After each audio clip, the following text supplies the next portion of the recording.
Hello and welcome to the Bigger, Braver Life Show. I'm your host, Angela Marie Williams. As an entrepreneur and success coach, my mission is to empower you to realize your dreams and potential through transformational experiences. The purpose of this show is to inspire your positive change by learning from a community of those paving the way to a bigger, braver life.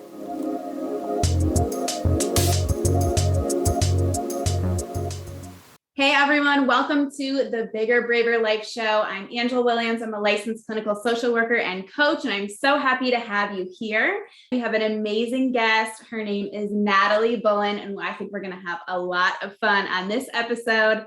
She is a wealth and money mindset coach from Alabama. She's the owner of Unapologetic Wealth. And she teaches service-based entrepreneurs to prioritize peace and profit and view sales as service so they can step into the wealth they deserve and desire. And she's currently my mentor. I'm so excited to be working with her. Welcome, Natalie. Hello. Excited to be here. So why don't you start off by talking a little bit about your journey, how you are building your bigger, braver life, and what inspired you to build this business?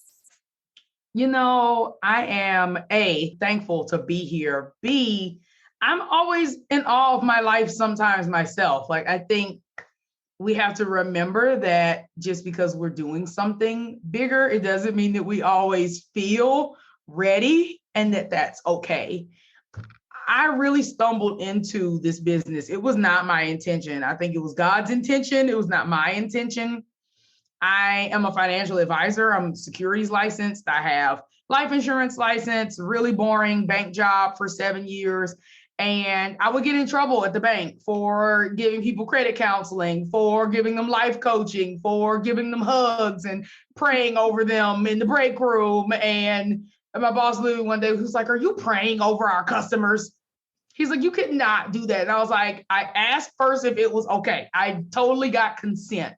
Mm-hmm. And it wasn't until I really started to get deeper into finance, I learned we're really not helping small businesses in the banking industry. We're teaching them about products, but we aren't doing anything that's going to move their income up, right? So yeah, there's lots of education. You should invest. But how do you invest if you don't have any money? What will you invest?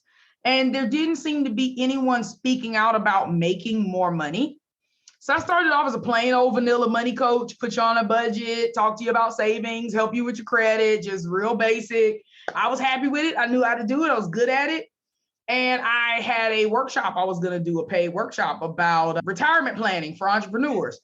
I couldn't get a soul in it, Angela, not one person. Me. I could not get even one person to register for that workshop. And so me being me, I reached back out and I was like, "Hey, why you didn't get my workshop? You said you was interested. Why you didn't buy a ticket?" And they kind of sheepishly admitted one by one, "We don't have money to invest." And I'm like, "What do you mean you don't have money to invest? You own a business." And that was when I learned that most people running businesses don't actually have sufficient cash flow. And so I decided that it was more important for me to teach people how to sell and get over their own mind trash that keeps them small and stuck. Yeah. You know, men are not conditioned like women are, that we have to earn our keep and that we have to work for free and that we have to charge really cheap. And I just want to dispel statistics that I don't like.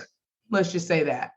Right. And, you know, we resonate so much on the pieces where we're looking at, you know, especially women who are running businesses and they're coming up with all of these mental blocks all day, every day. And you're right. It's the conditioning. It's the societal, you know, expectation. It's this really odd mind warp that happens. And especially when you run a business, I think, especially if you are the front face of that, or you are the leader, it demands that you bring your best self. And that, what does that mean? And you have to show up and you have to show out and you have to talk about what you care about and deliver. And there's so many demands and expectations. And I think that pulls a lot of insecurities up, being in that front and center space.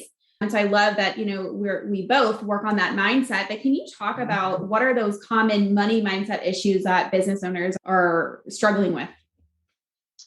I think there's an unworthiness that comes up for a lot of people.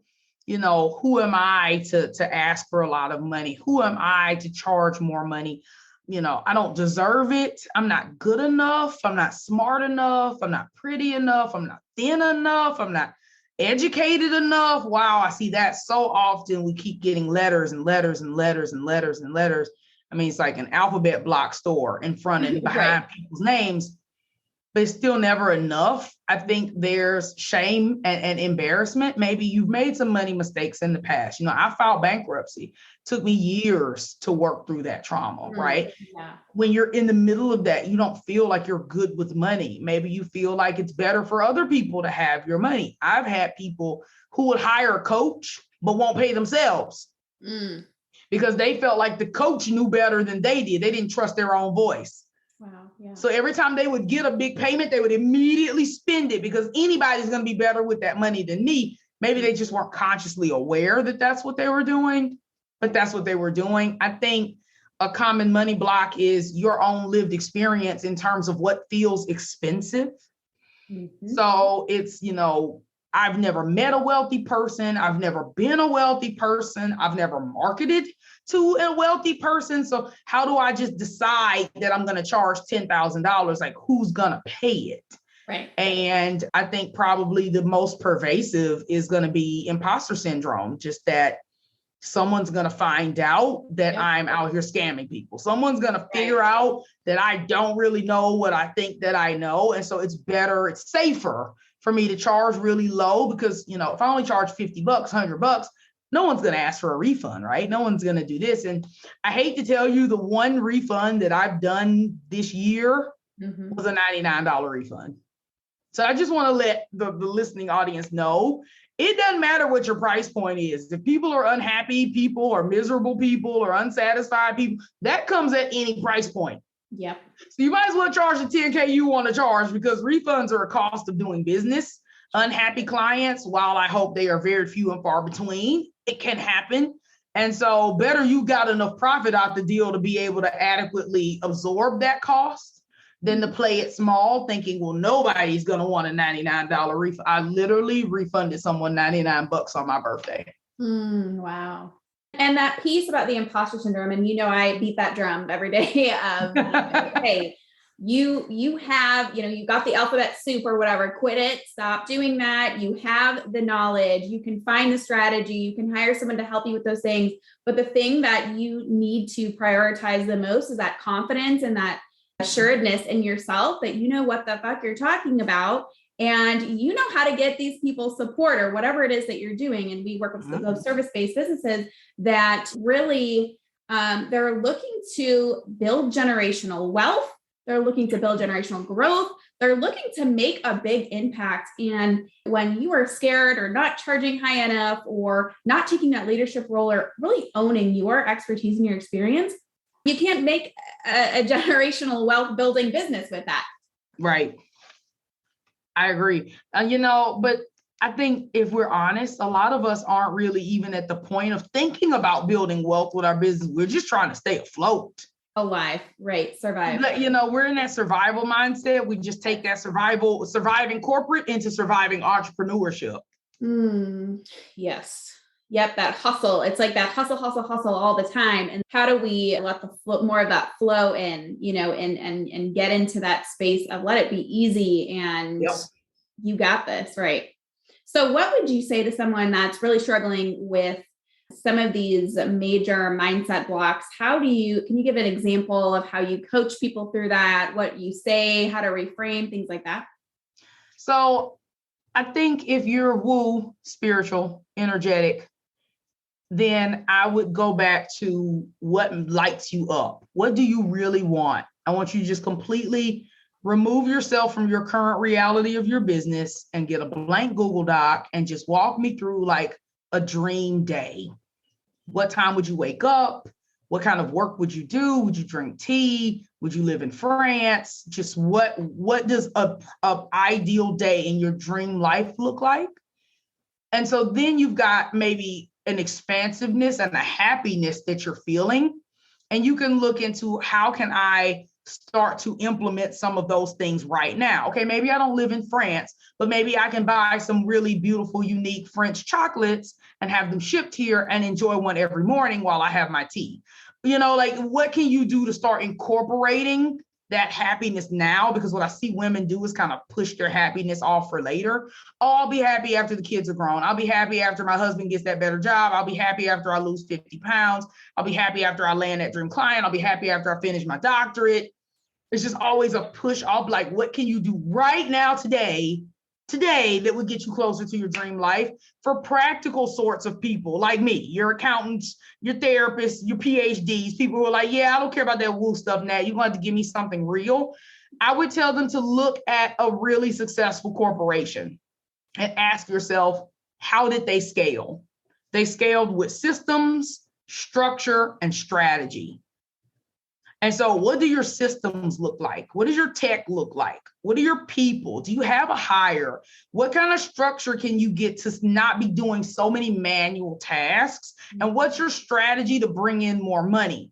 Most of the people who struggle with bringing in money in their business are lacking in one of those three areas. They either don't have an effective strategy to bring clients in, or they don't have the structure. So when they get a client, they don't really know what to do. So they're kind of winging it for every client. Every client experience looks different. Or maybe they just don't have any tech at all and everything is manual. And if they forget, it just doesn't get done.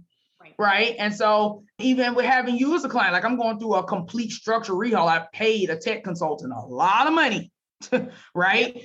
To get everything automated to where the client gift, the card, the calls, it's all scheduled, and all I have to do is just show up and coach. Yeah. So I think it would depend on whether a person's woo or not, which way I would go with it. But in the end, in both strategies, start looking at what you want. Most of us spend all of our energy on what we don't want and what we don't have and what we don't get to do. Oh, I'm so tired. I don't have any money. I don't get any joy, and I don't have any sex, and I don't have any happiness, and all my clients suck. You're bringing all that crap into the universe when you talk about it all the time. So, like, start talking about what you want. I want a W-2 employee. I want, a new fancy, shiny software that's going to run my business. I want to increase my rate so I can give a better client experience. Like, I would say, start talking as though the positive things you want are probable and likely, and like what you would do. Like, if you make a hair appointment, you're going to go, right? You're going to go and your hair is going to be fabulous. And that's kind of what you go. You don't drive to the hair appointment thinking my hairdresser is going to have COVID. There's no point of me even going to this. This is stupid. And my hair is going to be ugly. Like, no one does that. You go with an anticipation of a good outcome. I think they should go into their business day with the anticipation of a good outcome. I love that. And then that again highlights that such importance of the mindset. And of course, you provide a lot of that strategy and support. That's one of the exercises I go through with my clients with that visioning experience. It's how do we start from that big, what do you want? What are those big things? And, I don't know if you've run into this, but I'm surprised at how many people it's hard to allow themselves to even dream in a bigger scale sometimes. And so, I think that is eye-opening, but it really starts with where do you want to go, and then how we can get you there. We can break those down into small steps, but we got to know what you want and where you want to go first. That's aligned with you 100%. I agree. Yeah. So what do you think are some of so you work with mostly coaches and service-based, folks, and what would you say are some of the concerns with the coaching industry? What are some things that you're seeing? I think there's concern that it's unregulated. I will say I come from a regulated industry, so do you. There are problems over there as well. Right. For instance, I am securities licensed with FINRA. I am governed by the SEC, the Securities Exchange Commission. I can't create a course on investments, but an unlicensed person can. So, when people say, oh, things should all be regulated, be careful what you ask for, because sometimes the regulated industries have rules that don't make sense either. You would think that you would want to buy a course from a person who was licensed. Sure. Than an unlicensed individual. But unfortunately, this is not how that works. I think the biggest problem in the coaching industry is that some people just aren't coaches, and that's okay.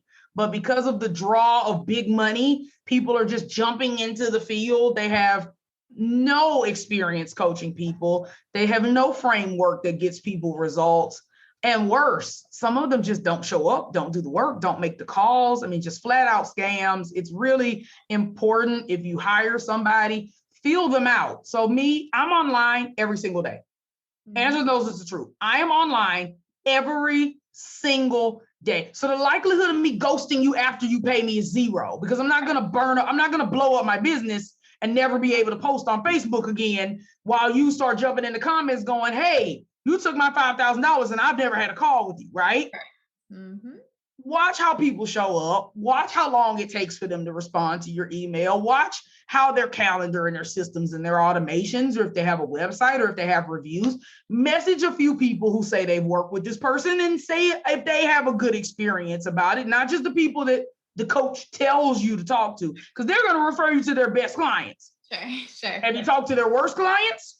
Right. I've got 10 clients you can talk to, 20, 30, 50, 100. How many do you want, right? You want me to send you some old workshops? I got workshops too, right? So I think too, it's important to let people know your limitations. My tech sucks. It's the worst. I own it. I admit it. I'm telling you the truth. So I don't want anyone to come to me expecting to get glossy tech recommendations, because that's just not my jam.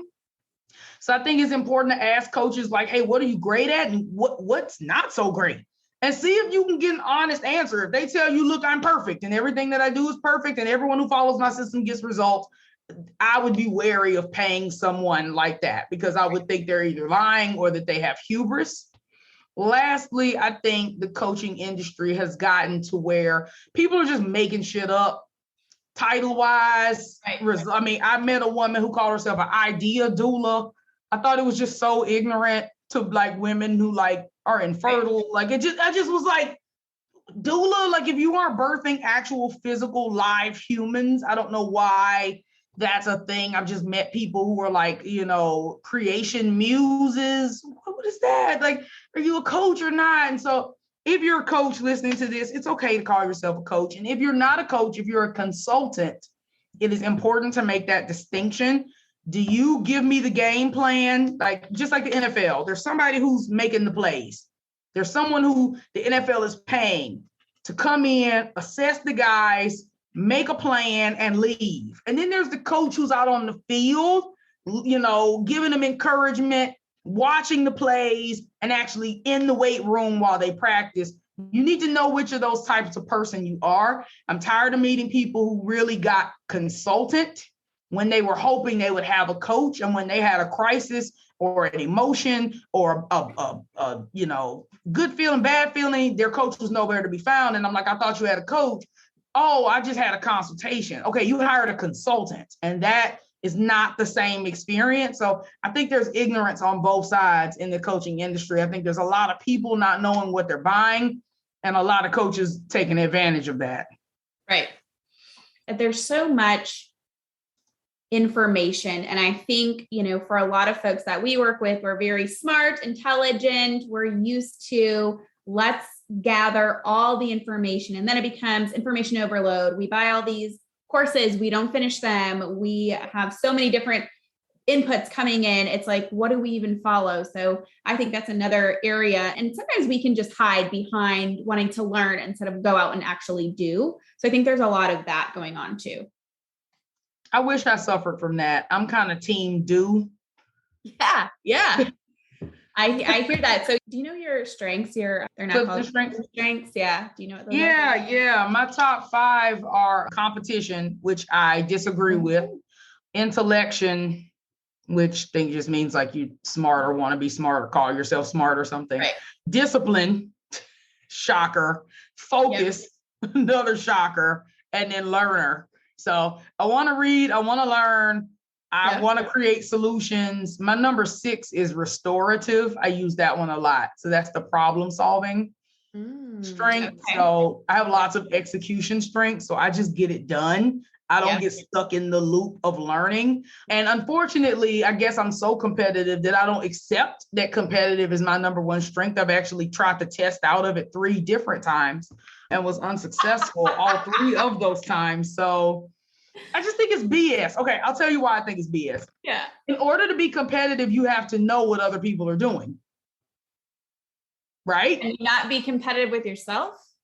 But see, that's ambitious. And that's a whole different strength. They have a strength for like ambition, but this one's competitive, which is against other people. Wouldn't you need to know what other people are doing in order to compete with them? I would think. And I don't give a damn what other people are doing if they're not my client. I truly do not care. I don't even notice it. So I think it's funny that this test thinks I have competitive like tendencies when I totally have on blinders and don't even know what other people are doing in their businesses. Because people will go, oh, have you heard of that coach? I'm like, no. Oh, they're huge. Okay. You know, like I don't know who any of these people are. Like I just learned who Denise Duffield Thomas was like 3 months ago. And people are like, oh, don't you know about her? I'm like, not really. They're like, everyone knows about her. Yeah. I don't. You didn't do any market research? She's not my market. You know, like I think the people who listen to this cute little Aussie woman aren't really checking for me and vice versa. Like I don't think we're in the same lane. Like like, were you thinking about hiring Denise Duffield Thomas over me? Like, is that who you were comparing me to? Like, yeah, I guess a good point. That's a good point. So I don't know. I don't see myself as competitive, but the tests do. So whatever. So, and I think that's one of the things we clicked on too, because one of mine's achiever. So mine are achiever, the top 5, individualization, futuristic, significance, and connectedness. So all makes sense for the all therapy. All of mine are close. Yeah. My futuristic is 7. My significance like 12 or 13. So yeah, we've got a lot similarity there. Yeah. And so the achiever, it's that it's that getting the stuff done, no matter what. You're going to still, even if you're scared, you're going to show up, or you're going to tired, you're going to get it done somehow, some way, sometime. Yep. So I love that. So tell me how you personally define success, because I feel like that's different for all of us. And I'd love to hear how you define that for you. Success for me is going to be getting to a lifestyle that doesn't require work. That is where I'm hinging business success on. In terms of successful relationship, I feel like I already have one. I just need to not screw it up. So I just want to continue to stay close to my husband, Dave, and communicate and love on him as much as he can tolerate. Yeah. I love that. He's not cuddly. He's like, you get off me. And I'm like, no, we're in love. We're in love, damn it. You will take this time. You're stuck with me. Aren't you happy? I paid $89 to marry you, and I am in love with my investment. He's just like, why do you have to remind me that I cost $89? I'm like, it's the fee that the state set. I would have paid more. Let the record show I would have paid more for my husband. But we'll replay this for Dave so he knows. Dave is like, why is my wife like this? But that success for me is having a completely work independent lifestyle, meaning if I never want to coach, never want to speak again, ever, that I have an investment portfolio that throws off enough monthly income to where I can pay all of my living expenses. So, and I'm glad you mentioned that, because I was going to ask you, walk us through for folks who are listening who, because we hear all this talk about, multiple streams of income. And so, tell us more about what those streams are that could be helpful for someone who wants to work less. What I'm thinking about is to start a good benchmarks, maybe a $500,000 brokerage or stock portfolio, something that I could pull a safe, maybe 3% a month off, because it's going to make that. I mean, the market's down now, but in general, it's going to cover that, right? So, 3% of 500K is 15K. So if you were able to pull down 15K a month, that's huge, right? How do you get the 500K investment portfolio? Well, you're going to have to put a lot in it. But if you started when you're young, maybe not so much. If you catch some good gains, if you've got an IRA, that's why it's so important to meet with a financial advisor, to talk through your options, to have surplus cash. That's what we talk about, right? If you have enough money in your business to fund an IRA, if you're putting 10, 15, 20K a year, which is 1K, 2K a month, and let's be honest, we're paying these coaches 2K a month. I know I am. I got coaches, I'm paying more than 2K a month. So it's not that we don't have it, is it getting allocated in investments? I'm not saying don't have a coach. I'm saying if you're paying out 5, 10K to coaches and 5, 10K to you, what's going into your investment portfolio? That's important. I do plan to dip a toe in Turo. I'm gonna see how that goes. Okay. Put a car out there and see if that's worthwhile, because it's not a saturated market here. And there's not a good Uber market here. I'm in Huntsville, Alabama. So it's not a big city, a nightlife city. It's almost impossible to catch an Uber after maybe 8 o'clock at night. So if you come to visit here, you really need to rent a car, because you are going to be very limited trying to catch Lyfts and Uber. You won't be able to catch your flight from the airport at 5 or 6 in the morning because no one's doing Uber at that time. Right. So this is actually a good city, because most cities you got to compete. People rent cars, or they say, I don't want to bother with renting a car. I'm going to just Lyft and Uber. You don't have that choice here. So I'm thinking about the Turo angle, and I do plan to buy another property and then rent this one out. Awesome. So I intend to be a person that has, I don't know, 5,000 or 6,000 a month in rental income, a moderate amount. I would like a lifestyle that creates $50,000 a month for my household. I don't want that to be salary though, because of the taxes. The taxes on $50K a month, $600K a year, gonna eat you alive. You're gonna pay half of that in tax. It's crazy. Good point. So I don't want my business to pay me that as a salary. Right. There's an order of operations when it comes to income. Tax treatment wise, right now, the best kind of income to have is dividends. Yep. Other passive incomes like rental income and capital gains is probably your next. The worst kind of income is salary. So I'm going to pay myself the least amount of salary that the IRS allows. And then I'm going to pull everything else passive. So that's my strategy. It sounds amazing. So as you all can hear, Natalie's got the mind for this. The anti-competition mindset for let me be the only one in the game, essentially. Right. I don't know what other people doing. I don't care. I just know I got numbers, and I'm like, okay, if I do this, then I could do this, and then I can move this. Like that's where it's at. But I think we just don't talk enough about it. And then we turn 50 and we have no backup, and we have to keep working. And I have clients in their 50s and they're not so happy about their options because they don't want to work that job anymore. So I feel like if you're listening to me, you're in your 20s, your 30s, your 40s, this is your grand opportunity. Let compound interest and your time horizon really work for you. Having a financial dream team, the right accountant, the right bookkeeper, the right CFO to help you with your budgeting and forecasting is the key. And regardless of what these online streets will have you say, it is not enough to just have a coach unless you're a coach. And here's the thing, I'm a coach who's a licensed financial advisor. Even I don't provide specific financial advice for my clients. Right. Because I'm not being paid in that capacity. It's inappropriate. So I might give you a tip and go, hey, you might need to open a brokerage account with this company, but I'm not doing portfolio management for my clients. You need to get someone who's going to do that task for you and tell you if you're on track for retirement. What good is making all this money? You can't ever retire. You would have been better off in corporate with your 401k. And I refuse to have a business that when it's all said and done, I would have been better off in corporate. Preach. That is the truth. I appreciate you having this conversation because I think it's not done enough. And, you know, you may agree with this. I believe in what I've seen in my experience and working with people, it's like our money stuff comes from our family, our money knowledge, our money, you know, they don't teach this stuff in high school. They don't teach this stuff unless you go in a very specific financial route in college. Like we don't know shit about any of this stuff. And these are basic life skills that we need to have if this retirement dream at whatever age, you know, is to come at all. So thank you for having that conversation. I think that's so important and people need to get on that. Number one, and obviously that can bring up a lot of the mindset and the mental junk and garbage that comes with all the stories we've been told about money. Where would you direct folks that want to really work on their money mindset? Like they know they got a lot of baggage there. I think a good activity first is to journal, just maybe where your money stories have come from. What was your first memory of money? Did you get an allowance as a child? You know, how did your parents feel? Did they argue about money? Were they open? Did you know what was going on? Or were you kind of like, I was an adult before I figured out that my mom was broke, right? There are lots of books out there on money mindset. Denise Duffield Thomas has that Get Rich Lucky Bitch. That's like funny and lighthearted. I think it's a good place. Frankly, I think people should meet with a therapist first. Yeah. Let me go back to the beginning. Forget the book. Read the book second.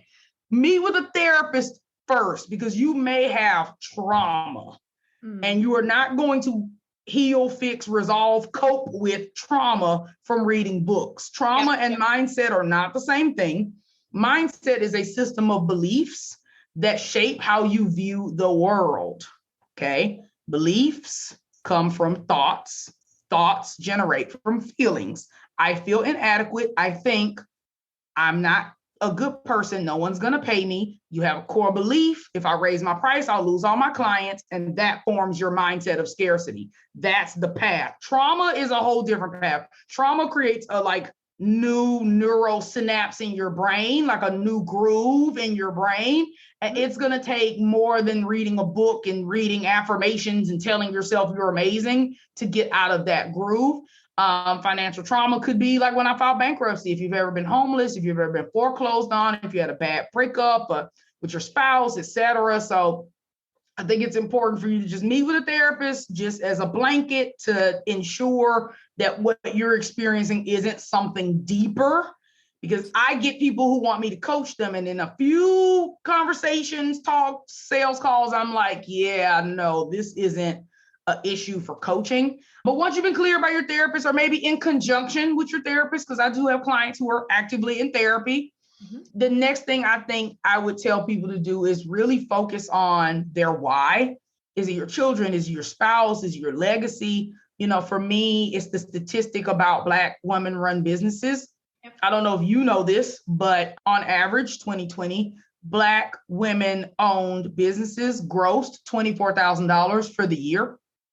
I think I actually read that on something you posted. Yeah. And the year, Latina women, 51K, white women around 150, white men is over $250,000.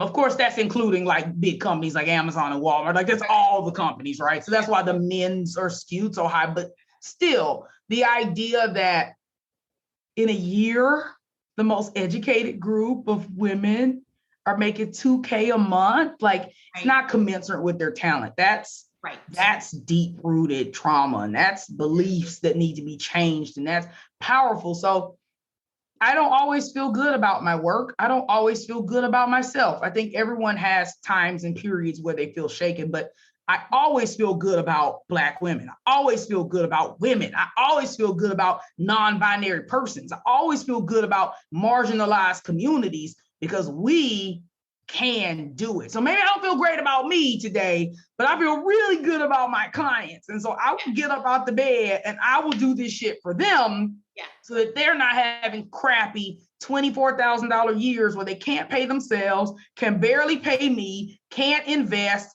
can't take time off, can't have another baby, can't have a wedding. I do it for them. So I would challenge that person to go, what is your why? Because if your why is not strong, the first refund request, the first catty client, the first nonsense and shenanigans that go down, and I hate to tell you, if you're in business, shenanigans are coming. Right. The first time you have shenanigans, you will quit if your why is not really strong. So they need to look inwardly at that. And then I think they need to take their power back. A lot of us are living in lives that were designed by other people. Like, when is the last time you decided your life is your life and that you alone get to decide what to do with it? I think we kind of act like our money stories are like bequeathed to us, like an inheritance. Like your mom was just like, hey, here's your money story. And you're like, okay. Yeah. You're an adult. Like, take the money story and say, this sucks. This sucks. I have a money story that says my dad was on drugs and my mom was a school teacher and I'm only going to make $51,000 a year. That's my money story. Wow, I don't like that. Do something about it. Like, don't just accept it. Don't accept it like a script in a bad movie. Like, do something about it. Say, you know what? I don't like that script.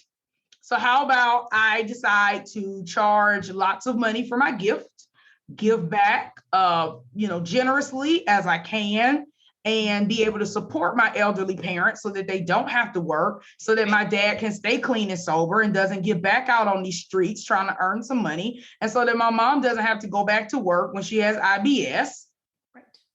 What about if I just tell that story? So that's literally the story I'm rewriting for me. Yes. I'm just not willing to let someone else dictate how happy I get to be or how rich I get to get. And I think that's probably the biggest change that people need to make, is to stop being a victim of, like, it's not a palsy. It's not like sickle cell. It's not like something you have to keep and there's no cure for it. You can decide, this story sucks. I'm not going to live with it anymore. I'm going to tear it up and I'm going to write a new manuscript, and I'm going to work every damn day at being the actor in this new play and not the play that I've been doing my whole life. Will it be hard? Hell yes. You know why? Because you've already memorized your old script. Right. It is second nature. You've been playing it out since you were a child. It's easy. You already got the costumes and it's curtain call, and you already, your subconscious is ready to run that old shit back. But if you get enough courage to go out there with your new monologue, you would be surprised at the cheering fans that you could have in your new story. Nobody would have supported old Nat. I was pessimistic, poor-minded, poor bank account. It was nothing to support. People support me now because I have the confidence to stand up in what I believe in, and that is powerful. There's nothing powerful about letting someone else decide that you get to be stuck and broke. It might be common, but it's not powerful. So if you don't have a powerful bank account right now, ask yourself, are you living in powerful decisions? Bigger, braver decisions. That's right. That's what we're here to do. I think we just went to church, y'all. We just got the message and the word for life. So thank you, Natalie, for that. But it's so true. And it's like, I'm such a ham. I love it, but we need it. We need that tough love because it's so true. And there is a quote that was basically like, yeah, you didn't do this to yourself. You may not have impacted yourself, but you have the power to change that now. And that's exactly what we're doing. We're rewriting that old story, that old mindset, that garbage stuff that comes up and limits us and keeps us playing small, and really getting out there and standing up for what we believe in, making impact, but also healing ourselves. I mean, you're right. Owning a business, we have to heal and grow. That's the requirement if you want to continue on successfully. So, oh my gosh, so many gems. Thank you, Natalie, for sharing all of that with us. Will you please share how folks can work with you? Yes, they can go to my site, unapologeticwealth.com, or join my free Facebook group, Unapologetic Wealth for Entrepreneurs. I live on Clubhouse. That's my jam. You can follow me on Clubhouse at Natalie Bullen. I am always there snatching edges. It's been fun there because I get to talk. Right. I love it. Yeah. So we'll put all the links of how to contact Natalie. So reach out to Natalie, reach out to me. Can't wait to talk to y'all. And thanks for tuning in. We'll see you in the next episode.